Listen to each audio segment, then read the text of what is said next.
ഇതില് ഈ ആത്മാ പ്രസിഡന്റ് എന്നല്ല, അമ്മയുടെ പ്രസിഡന്റ് എന്നല്ല, നമ്മൾ ഇതിനകത്ത് ആരോപണങ്ങൾ ആർക്ക് നേരെ വന്നിരുന്നാലും അത് അന്വേഷിക്കപ്പെടണം, അത്രേ ഉള്ളൂ.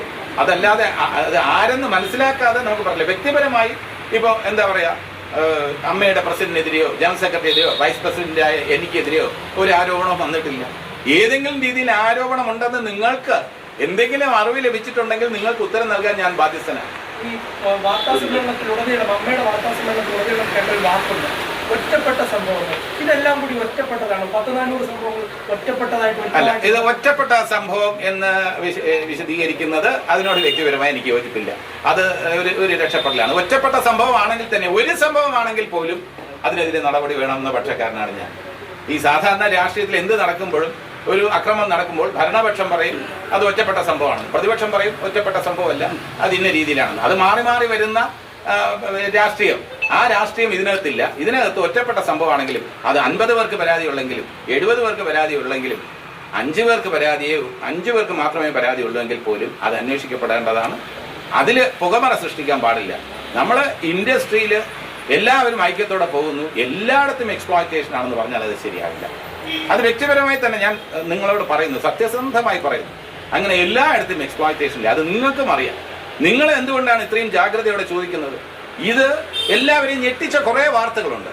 അതുകൊണ്ടാണ് നിങ്ങൾ ഇത്രയും കൺസേൺഡ് ആവുന്നത്. ആ കൺസേൺ നല്ലത് തന്നെയാണ്. മാധ്യമങ്ങളെ ഒരു കാരണവശാലും ഞാൻ കുറ്റപ്പെടുത്തില്ല. ഞാനൊരു മാധ്യമ പ്രവർത്തകനാണെങ്കിൽ നിങ്ങൾ ഈ ചോദിച്ച കാര്യങ്ങളെല്ലാം ഞാൻ ചോദിക്കും. അത് ചോദിക്കേണ്ടത് നിങ്ങളുടെ ഉത്തരവാദിത്വമാണ്. പക്ഷേ ആ കൺസേൺ നമുക്ക് ഒരുമിച്ച് സൊല്യൂഷൻ കണ്ടെത്താം. മാധ്യമങ്ങളും നിങ്ങൾ ഇതേപോലെ ഇനി എവിടെയെങ്കിലും എന്തെങ്കിലും അട്രോസിറ്റീസ് നടക്കുന്നുണ്ടെങ്കിൽ അത് നിങ്ങൾ ധൈര്യമായിട്ട് ഇതേപോലെ ചൂണ്ടിക്കാണിക്കും. അതിന് പരിഹാരം കാണാൻ അമ്മയുടെ ഭാഗത്തു നിന്നും അല്ലെങ്കിൽ ഫിലിം ഇൻഡസ്ട്രിയുടെ ഭാഗത്തു നിന്നും ശ്രമങ്ങൾ ഉണ്ടാവും. ശ്രമങ്ങൾ ഉണ്ടായില്ലെങ്കിൽ ഇതേപോലുള്ള കാര്യങ്ങൾ നമ്മൾ ജനങ്ങളിൽ നിന്ന് ഫേസ് ചെയ്യേണ്ടി വരും. എല്ലാവരെയും ഞെട്ടിച്ചു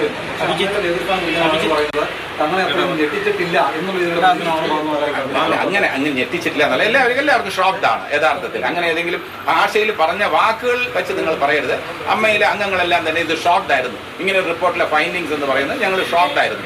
ഇത്രയും ആരോപണം ഓരോ ദിവസവും വന്നുകൊണ്ടിരിക്കുന്ന റിപ്പോർട്ട് ഷോക്കിംഗ് ആണ്. ഈ റിപ്പോർട്ട് പുറത്തു വരുന്നതിനോട് ഒരു തരത്തിലുള്ള പ്രശ്നവുമില്ല എന്ന് അമ്മ ആവർത്തിച്ച് പറയുകയാണ്. പക്ഷെ ഒരു സംശയം, ഈ റിപ്പോർട്ടിന് വേണ്ടി മാധ്യമപ്രവർത്തകർ RTI അതിനുവേണ്ടിയിട്ടുള്ള നിയമ പോരാട്ടം, ഒരു തുണ്ട് കടലാസ് പോലും ഈ സംഘടനകളൊന്നും ഈ റിപ്പോർട്ട് പുറത്തു വരാൻ വേണ്ടി നൽകിയില്ല. സ്വന്തം സംഘടനകളുടെയോ അല്ലെങ്കിൽ സ്വന്തം തൊഴിലുമായി ബന്ധപ്പെട്ടൊരു വലിയ അന്വേഷണം സർക്കാർ നടത്തിയിട്ട് അതിന്റെ എന്താണ് അതിന്റെ കണ്ടെത്തലെന്ന് അന്വേഷിച്ച് ഈ സംഘടനകൾ ആരും സർക്കാരിനെ സമീപിച്ചില്ല എന്നുള്ളത് സംശയകരമല്ലേ? അല്ല, സർക്കാർ നിയോഗിച്ച ഒരു കമ്മിറ്റിയാണ്. അതായത് മലയാള സിനിമയിൽ സ്ത്രീകൾ നേരിടുന്ന പ്രശ്നങ്ങൾ ഉൾപ്പെടെ ഇൻഡസ്ട്രി നേരിടുന്ന പ്രശ്നങ്ങളെ പഠിക്കാൻ വേണ്ടി ഹേമ കമ്മിറ്റിയെ നിയോഗിച്ചു.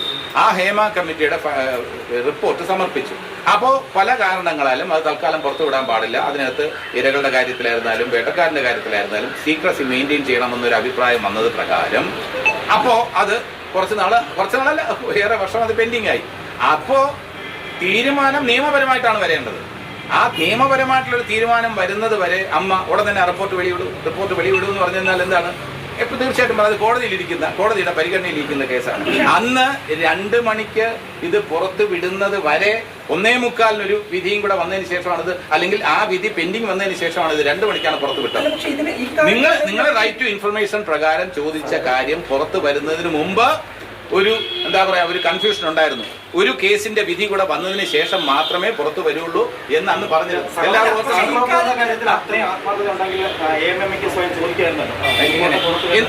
റിപ്പോർട്ട് കോടതിയുടെ പരിഗണനയിൽ ഇരിക്കുന്ന ഒരു കേസാണ്. തീർച്ചയായിട്ടും നമുക്ക് കൺസേൺ ഉണ്ട്. ഈ കൺസേൺ ഉള്ളപ്പോൾ പോലും ഇത് അമ്മയിലെ അംഗങ്ങൾക്കോ അല്ലെങ്കിൽ പ്രൊഡ്യൂസേഴ്സ് അസോസിയേഷനിലെയോ അല്ലെങ്കിൽ ഫെഫ്കയിലെയോ അംഗങ്ങൾക്കെതിരെ ഇത്രയും സ്റ്റേറ്റ്മെന്റ് ഉണ്ടെന്ന് നമുക്ക് എങ്ങനെ അറിയാൻ പറ്റും? അല്ല, പക്ഷേ ഇത് മെച്ചപ്പെട്ട അവസ്ഥയ്ക്ക് വേണ്ടി അട്രോസിറ്റീസ് ഇത്രയും ഉണ്ടെന്നുള്ള കാര്യമൊന്നും നമുക്കറിയില്ല.